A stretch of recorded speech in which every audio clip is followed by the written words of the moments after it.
നമസ്കാരം. ഇന്ത്യ പാകിസ്ഥാൻ യുദ്ധമുണ്ടാകുമോ എന്ന് എന്നോടിപ്പോൾ കുറഞ്ഞതൊരു 5-6 പേരെങ്കിലും ചോദിച്ചിട്ടുണ്ട്. ആൾക്കാരൊക്കെ ആശങ്കയിലാണ്. ഞാൻ ഈ ഓപ്പറേഷൻ സിന്ദൂർ നടക്കുന്നതിന് മുമ്പ് ഒരു വീഡിയോ പോസ്റ്റ് ചെയ്തിരുന്നു. നിങ്ങൾ ഒരുപക്ഷെ കണ്ടു കാണും. അതിൽ ഞാൻ പറഞ്ഞിരുന്നത് ഇന്ത്യ പാകിസ്ഥാൻ യുദ്ധം ഉണ്ടാകില്ല എന്നാണ്. എന്നാൽ ഓപ്പറേഷൻ സിന്ദൂറിന് ശേഷം ആ വീഡിയോയ്ക്ക് താഴെ പലരും വന്ന് കമൻറ്റ് ചെയ്യുന്നുണ്ട്. നല്ല ബെസ്റ്റ് നിരീക്ഷണമായിരുന്നു. ഇപ്പം ഞങ്ങൾ കേട്ടുകൊണ്ടിരിക്കുകയാണ് യുദ്ധത്തിൻ്റെ ശബ്ദം. അവിടെ പടക്കം പൊട്ടുന്നു, ഇവിടെ ബോംബ് വീഴുന്നു, മറ്റേടത്ത് യുദ്ധവിമാനം വെടിവെച്ചിടുന്നു. ഇതെല്ലാം ഞങ്ങൾ കണ്ടുകൊണ്ടിരിക്കുകയാണ്. ഇങ്ങനെയുള്ള പൊട്ട നിരീക്ഷണങ്ങൾ ഇനിയെങ്കിലും ഇടരുത് എന്ന തരത്തിലൊക്കെയുള്ള കമൻറ്റുകളാണ് വരുന്നത്. അങ്ങനെ കമൻറ്റുകളിട്ട ആൾക്കാരെ ഞാൻ കുറ്റപ്പെടുത്തുകയില്ല. കാരണം അവരെല്ലാവരും ഈ വിവരങ്ങൾ, അതായത് യുദ്ധത്തെക്കുറിച്ചുള്ള വിവരങ്ങൾ കൃത്യമായിട്ട് അറിഞ്ഞുകൊണ്ടിരിക്കുന്നവരാണ്. ഇവർ അറിഞ്ഞുകൊണ്ടിരിക്കുന്നത് നമ്മുടെ മാധ്യമങ്ങളിലൂടെയാണ്. ഈ കമൻ്റ് ഇടുന്നവരാരും തന്നെ, വീഡിയോ ഇടുന്ന ഞാനും, യുദ്ധം നേരിട്ട് കാണുന്നില്ല, യുദ്ധം നടക്കുന്നുണ്ടോ എന്ന് നേരിട്ട് അറിയുന്നില്ല. എന്നാൽ മാധ്യമങ്ങളിലൂടെ അത് വളരെ ഭീകരമായിട്ട് നടക്കുന്നുണ്ടെന്ന് നമ്മൾ അനുനിമിഷം അറിഞ്ഞുകൊണ്ടിരിക്കുകയാണ്. ഇങ്ങനെ വരുന്ന മാധ്യമ വാർത്തകൾ നമ്മളൊന്ന് ചെറുതായിട്ടൊന്ന് നിരീക്ഷിച്ചു കഴിഞ്ഞാൽ, ശരിയായിട്ടൊന്ന് വായിക്കാൻ പഠിച്ചു കഴിഞ്ഞാൽ തന്നെ ഒരുപാട് കാര്യങ്ങൾ മനസ്സിലാകും. ഇന്നത്തെ മലയാള മനോരമ ഞാൻ രാവിലെ കണ്ടു. അത് കണ്ടപ്പോൾ തന്നെ ഇങ്ങനെ ഒരു വീഡിയോ ചെയ്യണമെന്ന് എനിക്ക് തോന്നി. കാരണം എങ്ങനെയാണ് മാധ്യമങ്ങൾ നമ്മിലേക്ക് ഇൻഫർമേഷൻ എത്തിക്കുന്നത്, എങ്ങനെയാണ് മാധ്യമങ്ങൾ നമ്മളെ ബ്രെയിൻ വാഷ് ചെയ്യുന്നത് എന്നുള്ളതൊക്കെ വളരെ വ്യക്തമായിട്ട് മനസ്സിലാക്കാൻ ഇന്നത്തെ മലയാള മനോരമയുടെ ഫ്രണ്ട് പേജ് മാത്രം മതി. അതിൽ അവരെഴുതിയിട്ടിരിക്കുന്ന വാർത്തകൾ ഇതാണ്. ഇന്നത്തെ മലയാള മനോരമ 9 മെയ്. ഇതിൽ അവർ തലക്കെട്ടായിട്ട് കൊടുത്തിരിക്കുന്നത്, ഫ്രണ്ട് പേജിൻ്റെ തന്നെ പ്രധാന തലക്കെട്ട്, പാക് സൈനിക വിമാനങ്ങളും ഡ്രോണുകളും വെടിവെച്ചിട്ട് ഇന്ത്യ. പാകിസ്ഥാൻ്റെ F-16, JF-17 യുദ്ധവിമാനങ്ങൾ തകർത്തെന്ന് റിപ്പോർട്ട്. എന്തെങ്കിലും തോന്നുന്നുണ്ടോ നിങ്ങൾക്ക്? അതായത് മുകളിൽ എഴുതിയിരിക്കുന്ന എന്താണ്? പാക് സൈനിക വിമാനങ്ങളും ഡ്രോണുകളും വെടിവെച്ചിട്ട് ഇന്ത്യ. പാകിസ്ഥാൻ്റെ F-16, JF-17 യുദ്ധവിമാനങ്ങൾ തകർത്തെന്ന് റിപ്പോർട്ട്. ആരുടെ റിപ്പോർട്ട്? ആരാണ് ഇവർക്ക് ഈ റിപ്പോർട്ട് കൊടുത്തത്? അതിവർ പറയുന്നില്ല. ഇനി നിങ്ങൾ ഈ വാർത്ത താഴേക്കൊന്ന് വായിക്കുമ്പോൾ ഇതിൻ്റെ ആദ്യത്തെ പാരഗ്രാഫ് ഞാനൊന്ന് വായിക്കാം.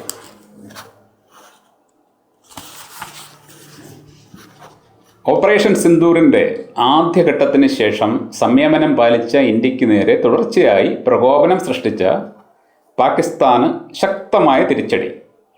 പാക് തലസ്ഥാനമായ ഇസ്ലാമാബാദിലും ലാഹോറിലും ഇന്ത്യ പ്രത്യാക്രമണം നടത്തി. ജമ്മുവിലെ അഖ്നൂരിലും രാജസ്ഥാനിലെ ജയ്സൽമീറിലും അതിർത്തി കടന്നെത്തിയ പാക് പോർവിമാനങ്ങൾ വെടിവെച്ചിട്ടെന്നും ജയ്സൽമീറിൽ പാക് പൈലറ്റിനെ പിടികൂടിയെന്നും വിവരമുണ്ട്. അതായത് അതിർത്തി കടന്നു വന്ന പാകിസ്ഥാൻ വിമാനങ്ങൾ വെടിവെച്ചിട്ടെന്നും പൈലറ്റിനെ പിടികൂടിയെന്നും വിവരമുണ്ടെന്ന്. എന്നാൽ അതിന് താഴെ അവരെഴുതിയിരിക്കുന്ന ഒരു വരിയാണ്, എന്നാൽ സൈന്യം ഇത് സ്ഥിരീകരിച്ചിട്ടില്ല. അപ്പോൾ ഇവർക്ക് ഈ വിവരം ആരാണ് കൊടുത്തത്? വെടിവെച്ചിട്ടെങ്കിൽ വിവരം കൊടുക്കേണ്ടത് സൈന്യമാണ്. സൈന്യമാണല്ലോ വെടിവെച്ചിടുക. അപ്പോൾ അതിർത്തി കടന്നു വന്ന പാകിസ്ഥാൻ്റെ വിമാനങ്ങളെ നമ്മുടെ സൈന്യം വെടിവെച്ചിട്ടെങ്കിൽ നമ്മുടെ സൈന്യം തന്നെ പറയും ഞങ്ങൾ അവരുടെ വിമാനം വെടിവെച്ചിട്ടു. പക്ഷേ സൈന്യം അത് സ്ഥിരീകരിച്ചിട്ടില്ല. പൈലറ്റിനെ പിടികൂടിയെന്ന് മനോരമ പറയുന്നു, സൈന്യം സ്ഥിരീകരിച്ചിട്ടില്ല. ഈ വാർത്ത വായിച്ചിട്ടാണ് നിങ്ങൾ അവിടെ ഭയങ്കര യുദ്ധം നടക്കുന്നുണ്ട് എന്ന് ചിന്തിക്കുന്നുണ്ടെങ്കിൽ ഇനിയുമുണ്ട് ഇതിനകത്ത് വാർത്ത.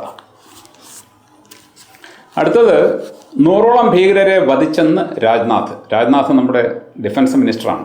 അതായത് നമ്മുടെ ഓപ്പറേഷൻ സിന്ദൂർ നടത്തി 100ഓളം ഭീകരന്മാരെ വധിച്ചു എന്നാണ് അദ്ദേഹം പറയുന്നത്. തീർച്ചയായിട്ടും ഇന്ത്യയുടെ ആക്രമണത്തിൽ ആൾക്കാർ കൊല്ലപ്പെട്ട് കാണും, സംശയമൊന്നുമില്ല. പക്ഷെ 100ഓളം പേര് മരിച്ചെന്ന് രാജ്നാഥ് എങ്ങനെ അറിഞ്ഞു? രാജ്നാഥ് പോയി എണ്ണി നോക്കിയോ? അല്ലെങ്കിൽ ഇന്ത്യൻ മിലിറ്ററി പാകിസ്ഥാനിൽ കയറി ബോഡികൾ എണ്ണി നോക്കിയിട്ട് ഇദ്ദേഹത്തിന് കൊടുത്തതാണോ അക്കൗണ്ട്?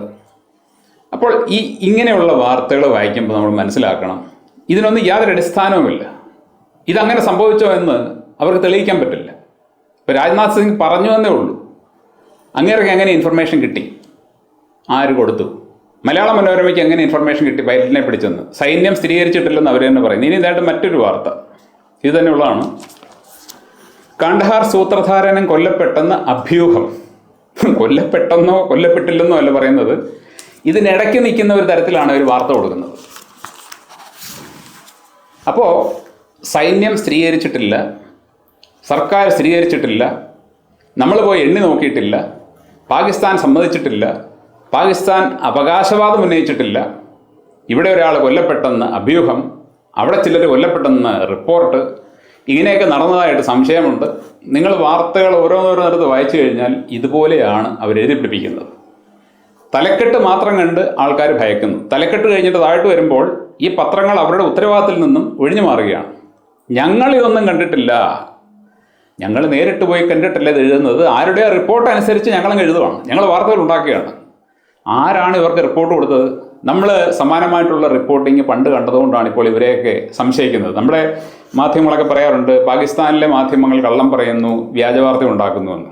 ഇത് കേട്ടാൽ നമുക്ക് തോന്നും നമ്മുടെ നാട്ടിലെ മാധ്യമങ്ങൾ സത്യം മാത്രമേ പറയൂ. ഈ ലോകത്ത് ഏറ്റവും കൂടുതൽ കള്ളം പറയുന്ന മാധ്യമങ്ങൾ നമ്മുടെ ഈ രാജ്യത്താണെന്നുള്ള കാര്യത്തിൽ ഒരു സംശയമില്ല. ഒരൊറ്റ പത്രത്തിനെ വിശ്വസിക്കാൻ പറ്റില്ല. ഇവിടെ ഒരൊറ്റ മാധ്യമത്തിനെ നമുക്ക് വിശ്വസിക്കാൻ പറ്റില്ല. ആരെങ്കിലും പൈസയും കൊടുത്ത് ഇൻപുട്ടും കൊടുത്തു കഴിഞ്ഞാൽ അവർ വാർത്തയങ്ങ് ഉണ്ടാക്കിക്കോളും.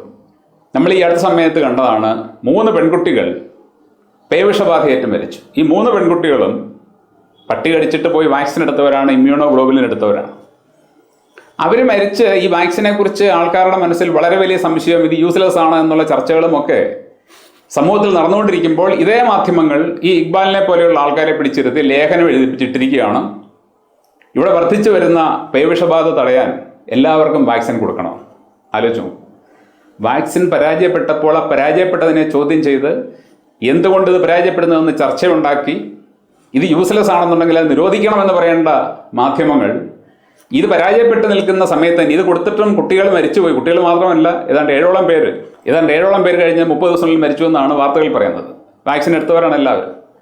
അപ്പോൾ അതൊരു ചർച്ചയാക്കി ഈ വാക്സിൻ കൊണ്ട് ഗുണമില്ലെങ്കിൽ മറ്റെന്താണ് പോംവഴി എന്ന രീതിയിലേക്ക് ചർച്ചകൾ പോകുന്നതിന് പകരം എങ്ങനെ നമുക്ക് ഈ പട്ടികടിയിൽ നിന്ന് രക്ഷപ്പെടാം, കടിച്ചു കഴിഞ്ഞാൽ ഏത് ചികിത്സയിലൂടെ നമുക്ക് സുഖം കിട്ടും മുതലായ കാര്യങ്ങൾ ചർച്ച ചെയ്യുന്നതിന് പകരം ഈ ഗുണമില്ലെന്ന് തെളിയിച്ച അതേ വാക്സിൻ എല്ലാവർക്കും കൊടുക്കണം എന്ന റെക്കമെൻഡേഷൻ എഴുതിപ്പിച്ചിരിക്കുകയാണ് ഇവിടുത്തെ മെഡിക്കൽ മാഫിയയുടെ വക്താക്കളെ കൊണ്ട്. ഈ മാധ്യമങ്ങളുടെ റിപ്പോർട്ടിലൂടെയാണ് നിങ്ങൾ യുദ്ധം കാണുന്നത്. കൊറോണ സമയത്ത് നമ്മൾ കൊറോണയെ കണ്ടതും ഇങ്ങനെ തന്നെയായിരുന്നു. നമ്മളാരും നേരിട്ടല്ല കണ്ടത്, നമ്മൾ മാധ്യമങ്ങളിലൂടെ കൊറോണയുടെ ഭീകരത കണ്ടു. നേരിട്ട് കണ്ടവരാരുമില്ല. അവിടെ ഓക്സിജൻ തീർന്നു പോയി, ഡൽഹിയിൽ ഓക്സിജൻ തീർന്നു പോയി. അത് കൊറോണയുടെ പ്രശ്നം മൂലമാണെന്നാണ് നമ്മളൊക്കെ വായിച്ചത്. അതായത് ഓക്സിജൻ തീർന്നത് ഓക്സിജൻ സിലിണ്ടർ ഇല്ലാത്തതുകൊണ്ടല്ലേ. മനഃപൂർവ്വമായിട്ട് ആ സമയത്ത് ഓക്സിജൻ ഷോർട്ടേജ് ഉണ്ടാക്കി എന്നത് പിന്നീട് നമ്മൾ മനസ്സിലാക്കിയ കാര്യമാണ്. കാരണം മരണങ്ങൾ വേണമായിരുന്നു. കൊറോണയുടെ ലേബലിൽ മരണങ്ങൾ ഉണ്ടാക്കാൻ വേണ്ടി പലരും ചെയ്തു, സ്ക്രിപ്റ്റഡ് ആയിരുന്നു. ഇതെല്ലാം മാധ്യമങ്ങൾ നമ്മുടെ മുമ്പിലേക്ക് കൊണ്ടുവന്നത് മറ്റൊരു രൂപത്തിലാണ്. അപ്പോൾ ഈ മാധ്യമങ്ങളെ വിശ്വസിച്ചുകൊണ്ടാണ് നിങ്ങൾ ഓരോന്നോരോന്ന് മനസ്സിലാക്കുന്നതെങ്കിൽ നിങ്ങളെ രക്ഷപ്പെടുത്താൻ ദൈവം തമ്പുരാന് പോലും പറ്റില്ല. ഇവിടെ യുദ്ധമുണ്ടാകില്ല എന്ന് ഞാൻ പറയുന്നതിന് വളരെ പ്രധാനപ്പെട്ട ഒരു കാരണമുണ്ട്. ആ കാരണം മറ്റൊന്നുമല്ല, ഇന്ത്യൻ പ്രധാനമന്ത്രി നരേന്ദ്രമോദി തന്നെയാണ്. ഇന്ത്യൻ പ്രധാനമന്ത്രിയെ ഞാൻ കൃത്യമായിട്ട് നോക്കുന്നുണ്ട്, നിരീക്ഷിക്കുന്നുണ്ട്. അദ്ദേഹത്തിനെ ഞാൻ മനസ്സിലാക്കിയിട്ടുണ്ട്. അപ്പോൾ അദ്ദേഹത്തിനെ ഞാൻ ഏത് രൂപത്തിലാണോ മനസ്സിലാക്കിയത് അത് ശരിയാണെന്നുണ്ടെങ്കിൽ ഞാൻ നിങ്ങളോട് ഉറപ്പിച്ച് പറയുകയാണ്, ഇന്ത്യയും പാകിസ്ഥാനും തമ്മിൽ ഒരു ഫുൾ ഫ്ലെഡ്ജഡ് വാർ ഉണ്ടാകില്ല. പക്ഷേ മാധ്യമങ്ങളിലൂടെ അതുണ്ടാകും. മാധ്യമങ്ങൾ വളരെ അധികം പ്രാധാന്യത്തോടെ ഈ യുദ്ധത്തിൻ്റെ നടന്നതോ നടക്കാത്തതോ ആയിട്ടുള്ള കാര്യങ്ങൾ, ഈ യുദ്ധം എന്ന് പറയുമ്പോൾ തെറ്റിദ്ധരിക്കരുത്, ഇപ്പോൾ നമ്മുടെ ബോർഡറിൽ നടന്നുകൊണ്ടിരിക്കുന്ന കശപിശ, അങ്ങോട്ടും ഇങ്ങോട്ടുമുള്ള ചെറിയ ആക്രമണം, ഇതാദ്യമായിട്ടൊന്നുമല്ല സംഭവിക്കുന്നത്. നിങ്ങൾ ഇന്ത്യയിൽ ജീവിക്കുന്ന ആൾക്കാരാണെന്നുണ്ടെങ്കിൽ അറിയാം, ഇന്ത്യയും പാകിസ്ഥാനും തമ്മിൽ 2ആയ കാലം മുതൽ തന്നെ അങ്ങോട്ടും ഇങ്ങോട്ടും ആക്രമണമുണ്ട്. തീവ്രവാദി ആക്രമണം മുമ്പ് പലതവണ ഉണ്ടായിട്ടുണ്ട്. ഇന്ത്യൻ ആർമിയും പാകിസ്ഥാൻ ആർമിയും തമ്മിൽ നേർക്ക് നേരെ പലവട്ടം വെടിവെച്ചിട്ടുണ്ട്. അതൊന്നും യുദ്ധമല്ല. യുദ്ധം എന്ന് പറഞ്ഞു കഴിഞ്ഞാൽ 2 രാജ്യങ്ങളും പരസ്പരം നശിപ്പിക്കാനായിട്ട് ഒരുമ്പെട്ടിറങ്ങുന്ന ഒരു പ്രവൃത്തിയാണ്. അല്ലാതെ ബോർഡറിൽ അങ്ങോട്ടും ഇങ്ങോട്ടും 2 പടക്കം എറിയുന്നത്, 2 വെടി വെക്കുന്നതൊന്നുമല്ല. അത് പണ്ട് മുതലേ നടക്കുന്നതാണ്, ഇപ്പോഴും അത് നടക്കുന്നുണ്ട്. ഏകദേശം അത്ര തന്നെ പ്രാധാന്യമുള്ളൊരു കാര്യം മാത്രമേ ഇപ്പോഴും അവിടെ നടക്കുന്നുള്ളൂ. എന്നാൽ അതിന് അമിതമായിട്ടുള്ള മാധ്യമശ്രദ്ധ വരുമ്പോൾ അതെന്തോ വലിയ സംഭവമാണെന്ന് നമ്മളെല്ലാവരും അങ്ങ് ചിന്തിക്കും. മാധ്യമങ്ങളാണ് നമ്മളെ കൊണ്ട് അങ്ങനെ ചിന്തിപ്പിക്കുന്നത്. പാകിസ്ഥാൻ്റെ യുദ്ധവിമാനങ്ങൾ നമ്മുടെ ആകാശത്തോട് മൂളിപ്പറക്കുന്നത് നിങ്ങൾ കേട്ടോ? കേട്ടില്ല. ഞാൻ പാകിസ്ഥാനികളോട് തിരക്കിയപ്പോൾ അവിടെ സാധാരണ മട്ടിൽ ജീവിതം പോവുകയാണ്. അവിടെ നേരത്തെ അവർ ജീവിച്ചതുപോലെ തന്നെ പോകുന്നു. ബോർഡറിൽ ചില പ്രശ്നങ്ങൾ നടക്കുന്നുണ്ട്. ഈ ബോർഡറിലെ പ്രശ്നങ്ങൾ ഇന്ന് ആദ്യമായിട്ടുണ്ടായതല്ലോ, മുമ്പും ഉണ്ടായതാണ്. അപ്പോൾ ഞാൻ പറഞ്ഞു വന്നത്, ഈ മാധ്യമങ്ങളുടെ കുപ്രചരണങ്ങൾ അവരുടെ ബിസിനസ് തന്ത്രങ്ങൾക്ക് മുമ്പിൽ നിങ്ങൾ വീണു പോകരുത്. കൊറോണ സമയത്ത് ഒരുപാട് പേര് വീണുപോയി, ഇപ്പോഴും വീണുകൊണ്ടിരിക്കുകയാണ്. പഠിക്കില്ല, എത്ര വീണാലും പഠിക്കില്ല. അപ്പോൾ ഞാൻ പറഞ്ഞു വന്നത്, പ്രധാനമന്ത്രി നരേന്ദ്രമോദിയാണ് ഇന്ത്യ ഭരിക്കുന്നതെങ്കിൽ ഇന്ത്യ പാകിസ്ഥാൻ യുദ്ധം ഉണ്ടാകില്ല എന്ന് ഞാൻ എന്തുകൊണ്ട് പറഞ്ഞു? നരേന്ദ്രമോദി വളരെ ബുദ്ധിമാനായ ഒരു മനുഷ്യനാണ്. നരേന്ദ്രമോദിയുടെ പല നിലപാടുകളോടും എനിക്ക് വിയോജിപ്പുണ്ട് എങ്കിലും ഒരു കാര്യം ഞാൻ എന്ന് സമ്മതിക്കും, അദ്ദേഹം കഴിവുള്ള ഒരു മനുഷ്യനാണ്, ബുദ്ധിയുള്ള ഒരു മനുഷ്യനാണ്. ഈ രണ്ട് കാര്യങ്ങളും, ഈ രണ്ട് ഗുണങ്ങളും അദ്ദേഹത്തിന് ഉള്ളതുകൊണ്ടാണ് ഞാൻ പറഞ്ഞത് ഇന്ത്യ പാകിസ്ഥാൻ യുദ്ധം ഉണ്ടാകില്ല. കാര്യം എന്താണ്? നരേന്ദ്രമോദിയുടെ ഒരു സ്വപ്നം എന്ന് പറയുന്നത് ഇന്ത്യ വളരെ വലിയ ഒരു സാമ്പത്തിക ശക്തിയായിട്ടോ സൈനിക ശക്തിയായിട്ടോ ഒക്കെ മാറണമെന്നാണ്. അതിനുവേണ്ടി അദ്ദേഹം കിടന്നുകൊണ്ട് ഒരുപാട് കഷ്ടപ്പെടുന്നുണ്ട്. അദ്ദേഹത്തിൻ്റെ കഷ്ടപ്പാടുകളെല്ലാം ശരിയായിട്ടുള്ള ദിശയിലാണോ എന്ന് ചോദിച്ചു കഴിഞ്ഞാൽ അതൊരുപാട് സംസാരിക്കേണ്ട വിഷയമായതുകൊണ്ട് ഞാൻ വിടുകയാണ്. പക്ഷേ അദ്ദേഹത്തിന് അങ്ങനെ ഒരു ആഗ്രഹമുണ്ട്, അതിനുവേണ്ടി അദ്ദേഹം ശ്രമിക്കുന്നുണ്ട്. അദ്ദേഹം ഒരുപാട് പുതിയ റോഡുകൾ പണിതു, പുതിയ പുതിയ പ്രൊജക്റ്റുകൾ ധാരാളമായിട്ട് കൊണ്ടുവന്നു. ഒരുപാട് വിദേശ കമ്പനികളെ ചെന്ന് കണ്ട് ഇങ്ങോട്ട് കൊണ്ടുവന്ന് ഇവിടെ അവരെ കൊണ്ട് ബിസിനസ് ചെയ്യിപ്പിക്കുന്നു. ഇന്ത്യ സാമ്പത്തികമായിട്ട് വളരാൻ വേണ്ടി അദ്ദേഹത്തിന് അറിയാവുന്ന വഴികളെല്ലാം അദ്ദേഹം പറ്റിക്കൊണ്ടിരിക്കുകയാണ്. അങ്ങനെ ഏകദേശം വളർന്നു വന്നുകൊണ്ടിരിക്കുന്ന ഒരു രാജ്യം, അദ്ദേഹത്തിൻ്റെയും അദ്ദേഹത്തിൻ്റെ മുമ്പിരുന്ന പല പ്രധാനമന്ത്രിമാരുടെയും മറ്റു മന്ത്രിമാരുടെയും ഒക്കെ പ്രയത്നം കൊണ്ട് ഏകദേശം കുഴപ്പമില്ലാത്ത രീതിയിൽ വളർന്നു വന്നുകൊണ്ടിരിക്കുന്ന ഒരു രാജ്യമായ ഇന്ത്യ ഈ ഘട്ടത്തിൽ ഒരു യുദ്ധത്തിന് ഇറങ്ങി പുറപ്പെട്ടാൽ, അത് പ്രത്യേകിച്ച് പാകിസ്ഥാനുമായിട്ട് ഇറങ്ങി പുറപ്പെട്ടാൽ എന്താകും സംഭവിക്കുക? ആർക്കാണ് കൂടുതൽ പ്രശ്നമുണ്ടാകുക? ഒരു സംശയം വേണ്ട, പ്രശ്നമുണ്ടാകുക ഇന്ത്യക്കായിരിക്കും. അതിൻ്റെ കാര്യം എന്താണ്? നിങ്ങൾക്ക് കയ്യിൽ ഒരു 1000 രൂപയുണ്ടെന്ന് വെക്കുക, എൻ്റെ കയ്യിൽ 5 പൈസ ഇല്ല. നമ്മൾ തമ്മിലൊരു പ്രശ്നം ഉണ്ടായിക്കഴിഞ്ഞാൽ നിങ്ങളുടെ കയ്യിലെ 1000 രൂപ, അതിൽ നിന്നൊരു 500 ഞാൻ അടിച്ചു മാറ്റിക്കഴിഞ്ഞാൽ നിങ്ങൾക്ക് 500 നഷ്ടമാണ്. മറിച്ച് എൻ്റെ പക്കൽ നിന്ന് നിങ്ങൾ എന്തെങ്കിലും പിടിച്ചെടുക്കാൻ നോക്കിക്കഴിഞ്ഞാൽ എൻ്റെ കയ്യിലൊന്നുമില്ല, ഉടുതുണിക്ക് വകയില്ലാത്തവനാണ് ഞാൻ. നമ്മൾ ഇന്ത്യയും പാകിസ്ഥാനും തമ്മിൽ തുലനം ചെയ്യുമ്പോൾ ഇതാണ് സാഹചര്യം. പാകിസ്ഥാൻ ഒരു ദരിദ്ര രാജ്യമാണ്. ഇന്ത്യ അവരെ കയറി അടിച്ചാൽ അവർക്കൊന്നും നഷ്ടപ്പെടാനില്ല, ഒരു ചുക്കും ചുണ്ണാമ്പും നഷ്ടപ്പെടാനില്ല. അതാണ് പാകിസ്ഥാനിലെ അവസ്ഥ.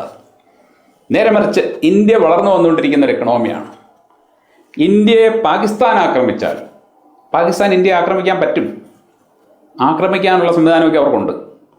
അവർ ലക്കും ലഗാനും ഇല്ലാതെ നമ്മുടെ ഇന്ത്യൻ സിറ്റികളെ ലക്ഷ്യം വെച്ച് ആക്രമണം നടത്തി, നമ്മുടെ രാജ്യത്തെ വലിയ വലിയ പ്രൊജക്റ്റുകളെ ലക്ഷ്യം വെച്ച് ആക്രമണം നടത്തിയാൽ എത്ര വലിയ ആഘാതമായിരിക്കും നമുക്കുണ്ടാകുക, എത്ര വലിയ നഷ്ടമായിരിക്കും നമുക്കുണ്ടാകുക? നമുക്ക് വലിയ നഷ്ടമുണ്ടാകും. കാരണം നമുക്ക് നഷ്ടപ്പെടാനുണ്ട്, അവന് നഷ്ടപ്പെടാനില്ല. ഇത് നമ്മളെക്കാൾ നന്നായിട്ട് ഇന്ത്യൻ പ്രധാനമന്ത്രിക്കറിയാം. അദ്ദേഹത്തിനോട് ആരും അത് പറഞ്ഞു കൊടുക്കണ്ട.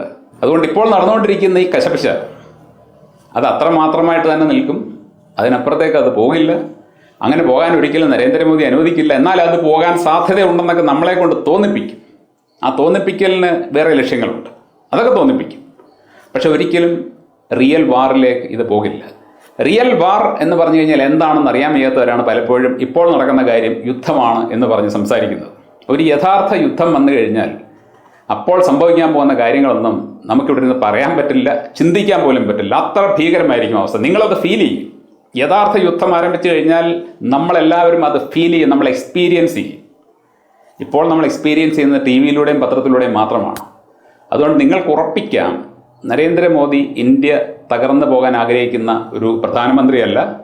ഇങ്ങനെയുള്ള ഒരു ചെറിയ പ്രശ്നത്തിൻ്റെ പേരിൽ അദ്ദേഹം പാകിസ്ഥാനുമായിട്ട് ഒരു ഫുൾ ഫ്ലഡ്ജഡ് വാറിന് ഒരു കാലത്തും തുനിയില്ല. അങ്ങനെ തുനിയാൽ നഷ്ടം ഇന്ത്യക്ക് തന്നെ ആയിരിക്കും. കാരണം നഷ്ടപ്പെടാൻ ഇന്ത്യക്കേ ഉള്ളൂ എന്ന് അദ്ദേഹത്തിന് വ്യക്തമായിട്ട് അറിയാം.